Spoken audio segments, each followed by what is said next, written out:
What happens when a beloved acting legend comes face to face with a host who refuses to show respect? In just 34 seconds, a simple comment turned into a verbal assault that would leave one of Britain's most cherished actresses walking off set in disgust, and a talk show host scrambling to justify her outrageous behavior. This is the story of how Denise Welch went too far. It started like any other episode. The lights were bright, almost blinding under the studio canopy. The audience was excited, buzzing with anticipation. They had come to see Dame Judi Dench, one of the most celebrated actresses of all time. And there she was, sitting gracefully on the couch, poised and elegant in a beautifully tailored outfit.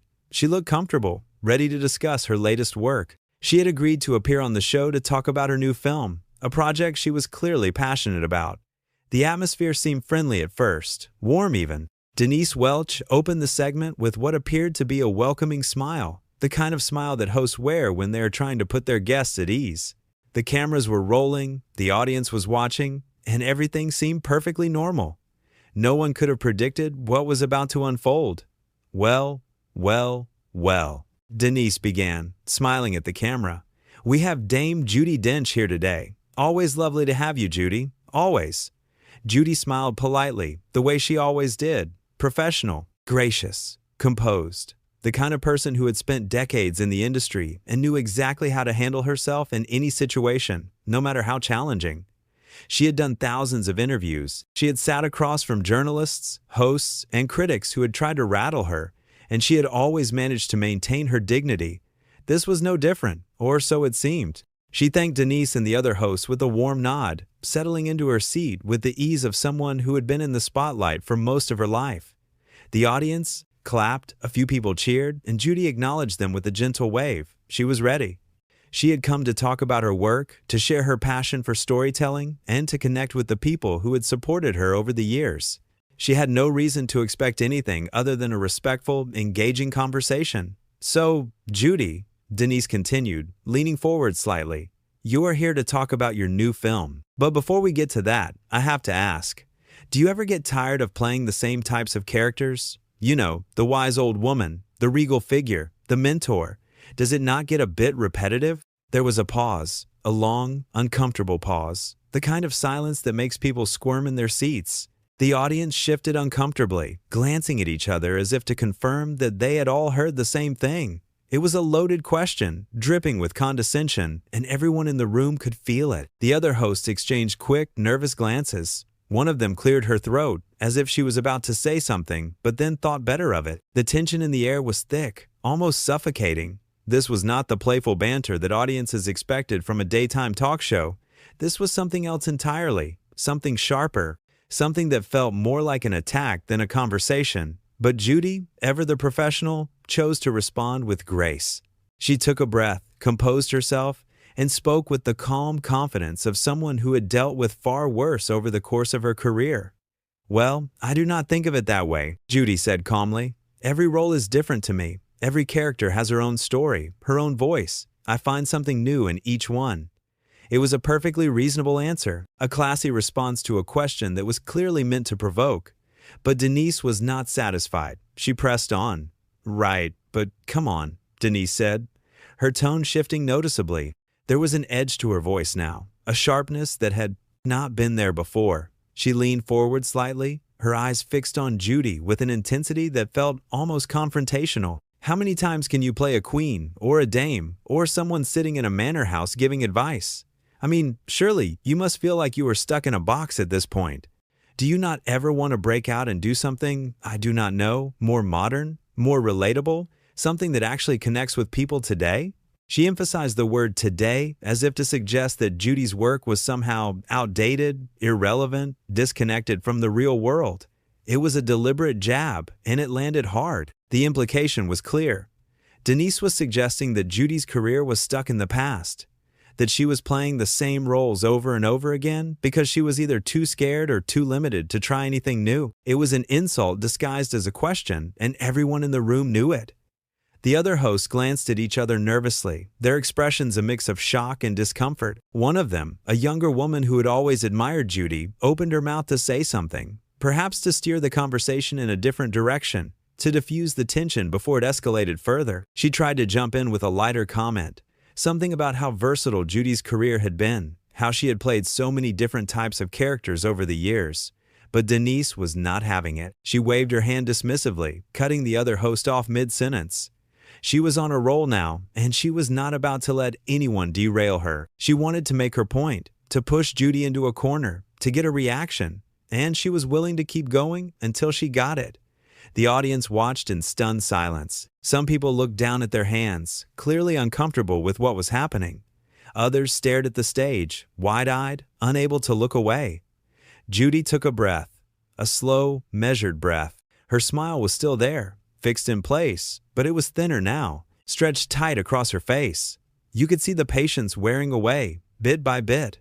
The warmth in her eyes had dimmed, replaced by something harder, something more guarded. She had been in this industry long enough to recognize disrespect when she saw it. She had dealt with critics, with journalists who wanted to tear her down, with people who had tried to diminish her work, but this was different. This was not a professional critique. This was personal. This was an attack on her legacy, on her choices, on the very foundation of her career, and it was happening on live television, in front of an audience, in a setting where she should have felt respected and valued. She had come here in good faith, and now she was being ambushed. I think, Judy said carefully, that every role has value, whether it is modern or period, relatable or not. I choose roles that speak to me, and I am proud of the work I have done. Another perfectly measured response. But Denise was not done, not even close.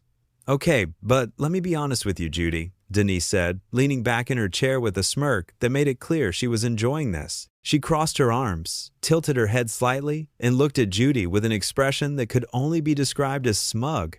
Some people might say that you have been playing it safe for years. You know, sticking to what you know, not taking risks. And maybe, just maybe, that is why younger audiences are not connecting with your work anymore. They do not see you as relevant. They see you as someone who did great things in the past, but is not really doing much now. Have you thought about that? Have you ever considered that maybe you are just coasting on your reputation at this point? She paused, letting the words hang in the air, as if she was daring Judy to respond. It was a calculated move, designed to provoke, to hurt, to humiliate. And it worked. The room went silent. Not just quiet, but utterly, completely silent. The kind of silence that feels heavy, oppressive, like the air has been sucked out of the room. The audience was frozen, some with their mouths hanging open in disbelief. A few people gasped audibly, others covered their mouths with their hands, as if they could not believe what they were hearing. Even the other hosts looked shocked, their faces pale, their eyes wide. One of them shook her head slightly, as if trying to process what had just been said. Another looked down at her notes, unwilling to meet anyone's gaze. The cameras continued to roll, capturing every second of the disaster unfolding on stage. This was no longer a playful interview. This was no longer a lighthearted conversation. This was a direct attack, a vicious, unprovoked assault on a woman who had dedicated her life to her craft. And Judi Dench, a woman who had earned respect and admiration from every corner of the entertainment industry, was being told that her work was irrelevant, that she was outdated, that she was no longer valuable. Judy sat up straighter. Her posture changed in an instant. The softness that had been there moments before was gone, replaced by a steel resolve. Her expression hardened. The polite smile vanished. Her eyes narrowed slightly, and when she looked at Denise, it was with a gaze that could cut through stone. The warmth that had been there at the start of the interview was completely gone now, replaced by something colder, sharper, more commanding. This was no longer the gracious guest trying to be accommodating. This was Dame Judi Dench, an actress who had commanded stages and screens for decades, a woman who knew her worth and would not tolerate being disrespected. The shift was palpable. Even Denise seemed to sense it, though she tried to hide it behind her smirk. But there was a flicker of something in her eyes, uncertainty, perhaps, or maybe the first hint of realization that she had gone too far. "Denise," Judy said, her voice steady but cold. "I have been in this industry for over 60 years. I have worked with some of the greatest directors, actors, and writers in the world. I have won awards, I have played a range of characters, and I have always tried to bring honesty and depth to my work. If you think that is playing it safe, then I am afraid we have very different ideas about what it means to be an artist." It was a powerful moment. Judy had just put Denise in her place with class and dignity. But Denise, instead of backing down, decided to double down. "Oh, come on," Denise said, waving her hand dismissively, as if Judy's response was nothing more than an overreaction. She let out a small laugh, but it sounded forced, hollow. "Do not take it so personally, Judy. I'm just saying what everyone is thinking. You are brilliant, obviously. No one is denying that. But maybe it is time to admit that your best days are behind you. There is no shame in that. We all get old. We all slow down. It is just the way life works. You have had an incredible run, but maybe it is time to step aside and let the next generation have their moment. You know what I mean?" She said it with such casualness, such carelessness, as if she was discussing the weather, as if she was not sitting across from one of the most accomplished actresses of all time, telling her that she was past her prime, that she was no longer needed, that her time was up. The audacity of it was breathtaking. The cruelty was staggering. That was it. That was the line. That was the moment where Denise crossed from provocative to unforgivable. The audience gasped, louder this time. Some people actually stood up, as if they were about to leave, as if they could not bear to witness any more of this humiliation. One of the other hosts tried to intervene, stammering something about moving on to another topic, about how they had so much more to cover, about how they should probably get to the film that Judy had come to promote. But it was too late. The damage was done. The words had been spoken. They could not be taken back. They hung in the air like a dark cloud, poisoning the atmosphere, making it impossible to pretend that everything was okay. Denise had insulted a legend. She had belittled a woman who had given her entire life to her craft. And she had done it with a smile on her face, as if it was nothing. Judy stood up slowly. She did not rush. She did not storm off in a fury. She did not raise her voice or make a scene. She simply rose from her seat with the same grace and poise she had carried throughout her entire career. Every movement was deliberate, controlled, dignified. She smoothed down her outfit, adjusted her posture, and then looked directly at Denise. Her eyes were sharp and unforgiving, but there was also a sadness there, a disappointment. Not disappointment in herself, but disappointment in the situation, in the lack of respect she had been shown, in the realization that some people simply did not understand what it meant to honor someone's legacy. When she spoke, her voice was quiet but firm, steady but filled with an unmistakable authority. This was not a woman who was running away. This was a woman who was choosing to walk away, and there was a world of difference between the two. "I came here today," Judy said, her voice quiet but firm, each word measured and deliberate, "to talk about my work, to share something I am proud of, to connect with people who appreciate storytelling and the art of performance. I did not come here to be insulted by someone who clearly has no respect for what I have accomplished. I did not come here to be told that I am irrelevant, that I am outdated, that I am past my prime. I have spent over 60 years dedicated to my craft. I have worked with some of the greatest minds in this industry. I have poured my heart and soul into every role I have played, and I will not sit here and allow you to belittle me or my career. I will not give you that power. I deserve better than this. And quite frankly, so does your audience." Denise opened her mouth to respond, perhaps to apologize, perhaps to defend herself, perhaps to try to salvage what was left of the interview. But Judy held up a hand, stopping her mid-breath. It was a simple gesture, but it carried immense weight. It was a gesture that said, "I am done listening to you. I am done giving you my time and my energy. I am done being disrespected." The authority in that single movement was undeniable. Denise froze, her mouth still half open, her words dying on her lips. For the first time since the interview began, she looked genuinely rattled. The smirk was gone. The confidence had evaporated. In its place was something that looked almost like fear. Or maybe it was shame. It was hard to tell. "No," Judy said. "You have said quite enough. I think it is time for me to leave." And with that, she turned and walked off the set. Her steps were measured, unhurried. She did not look back. She did not hesitate. She simply walked toward the exit with her head held high, her shoulders back, every inch the dame she was. The cameras followed her, capturing every moment of her departure. The audience sat in stunned silence, unable to move, unable to speak. Some people were crying. Others were shaking their heads in disbelief. A few had their hands over their mouths, as if they were trying to contain their shock. No one knew what to do. No one knew what to say. The weight of what had just happened was overwhelming. Judi Dench, one of the most respected actresses in the world, a woman who had graced screens and stages for decades, had just walked off a live talk show because the host had gone too far.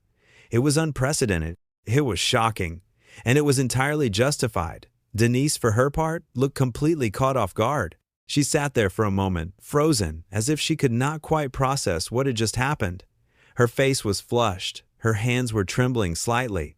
She glanced at the other hosts, her eyes searching for some kind of support, some kind of validation, but they offered none. They looked away, uncomfortable, unwilling to be associated with what had just transpired. Then she looked at the audience, as if hoping to find someone who agreed with her, someone who thought she had been in the right. But the audience stared back at her with expressions of disappointment and disapproval. Finally, she looked back at the cameras, and for a brief moment, you could see the panic in her eyes. She had lost control of the situation. She had crossed a line, and now she was paying the price. But then, in typical fashion, she tried to laugh it off, as if humor could somehow erase the damage she had done. "Well," Denise said, forcing a smile, "that was unexpected. I guess some people cannot handle a bit of honesty, can they?" The audience did not laugh. The other hosts did not smile. The awkwardness was palpable. Denise tried to keep going, but it was clear that the mood had shifted. She had pushed too hard, and now she was paying the price. "Right, well," Denise continued, her voice a bit shakier now. "Let us move on, shall we? We have got plenty more to talk about today." But the damage was done. The show continued, but everyone watching knew what had happened. Denise Welch had insulted a legend, and that legend had walked out. It was a moment that would not be forgotten anytime soon. As the show cut to a commercial break, the producers scrambled behind the scenes. What had started as a routine interview had turned into a full-blown disaster. Judi Dench was gone, and there was no bringing her back. The rest of the episode felt hollow. The energy was off. The host tried to soldier on, but everyone could feel the weight of what had just happened. When the camera stopped rolling, Denise sat in silence for a moment. The other hosts exchanged glances, but said nothing. One of the producers approached Denise, clearly frustrated. There were whispers, pointed looks. It was obvious that people were not happy with how things had gone. Denise tried to defend herself. She insisted that she was just asking the questions that needed to be asked. She argued that she was being honest, that she was doing her job, but no one was buying it. The truth was clear. She had gone too far. She had disrespected a guest, and not just any guest, but one of the most beloved figures in British entertainment. Meanwhile, Judi Dench had left the building. She did not give a statement. She did not lash out on social media. She simply left, with her dignity intact. That was the difference between her and Denise. Judi did not need to prove anything to anyone. Her career spoke for itself. Her body of work was untouchable. She had nothing to gain from engaging with someone who clearly did not understand the depth of her contributions to the arts. Back on set, Denise was still trying to justify her actions. She turned to one of the other hosts, a woman who had been sitting quietly throughout the entire ordeal. "You saw that, right?" Denise said. "I was not out of line. I was just being real. People need to hear the truth sometimes." The other host looked at her for a moment, then spoke carefully.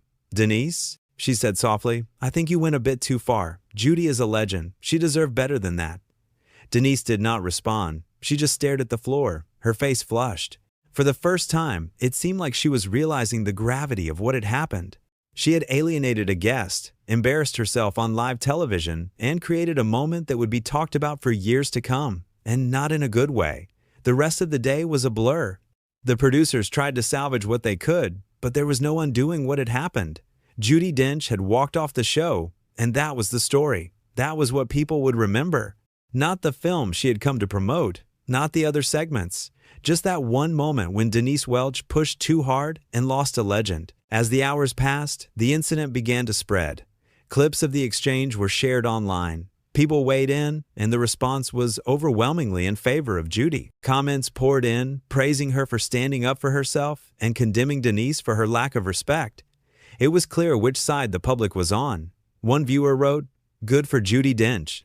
She has earned the right to be treated with respect. Denise Welch should be ashamed of herself." Another commented, "Denise crossed a line. You do not talk to someone like Judi Dench that way. She is a national treasure." The backlash was swift and unforgiving. Denise found herself at the center of a storm she had created. She tried to defend herself in a few interviews, claiming that she had been misunderstood, that her comments had been taken out of context. But the more she spoke, the worse it got. People were not interested in her excuses. They had seen what happened. They had watched her disrespect a guest who deserved nothing but admiration. The other hosts on the show distanced themselves from the incident. They made it clear that they did not share Denise's views and that they had immense respect for Judi Dench. It was a strategic move, but it also reflected their genuine feelings. No one wanted to be associated with what had happened. Denise, meanwhile, found herself increasingly isolated. The producers of the show were furious. They had to deal with the fallout, the negative press, the angry viewers. And at the center of it all was Denise, who had turned what should have been a simple, pleasant interview into a public relations nightmare. One of the producers pulled her aside after the show. The conversation was tense. "Do you have any idea what you have done?" the producer asked, his voice barely controlled. "You insulted one of the most respected actresses in the world, on live television. Do you understand how bad this looks for us?" Denise tried to defend herself again, but the producer was not interested. "Save it," he said. "We are going to have to figure out how to fix this, and you need to think very carefully about how you conduct yourself going forward. This cannot happen again." Denise nodded, but it was clear that she still did not fully grasp the severity of the situation. She was used to being outspoken, used to pushing boundaries, but this time she had pushed too far, and the consequences were real. As the days went by, the story continued to dominate headlines. Every major outlet covered it. Talk shows discussed it. Social media was ablaze with opinions. And through it all, Judi Dench remained silent. She did not need to say anything. Her actions had spoken volumes. She had walked away with her head held high, and that was all that mattered. Denise, on the other hand, was struggling. She had gone from being a bold, outspoken host to being the villain in a story that everyone was talking about. She had become the person who insulted Judi Dench, and that was a label that was not going away anytime soon. The tension on set was palpable in the days that followed. The other hosts were polite but distant. The crew was professional but cold. Everyone knew what had happened, and everyone had an opinion about it. And that opinion was rarely in Denise's favor. During one of the production meetings, the topic came up again. One of the other hosts, a woman who had been on the show for years, finally spoke up. "We need to address this," she said. "We cannot just pretend it did not happen. Judi Dench walked off our show. That is a huge deal, and it happened because of something that was said on air. We need to acknowledge it." The producer nodded. "I agree. We will make a statement. We will apologize to Judi and make it clear that we do not condone what was said." Denise shifted uncomfortably in her seat. She knew what was coming. She knew that she was about to be thrown under the bus, and there was nothing she could do about it. "Wait," Denise said, her voice rising slightly. "Are you saying that I am the problem here? I was just doing my job. I was asking questions. That is what we do." The producer looked at her, his expression firm. "Denise, there is a difference between asking tough questions and being disrespectful. What you said crossed a line, and now we are all dealing with the consequences." Denise opened her mouth to argue, but no words came out. She knew he was right. Deep down, she knew that she had messed up, but admitting it was another matter entirely. The meeting ended, and Denise was left to sit with her thoughts. She had always prided herself on being bold, on saying what others were afraid to say, but this time, her boldness had backfired. She had hurt someone who did not deserve it, and now she was paying the price.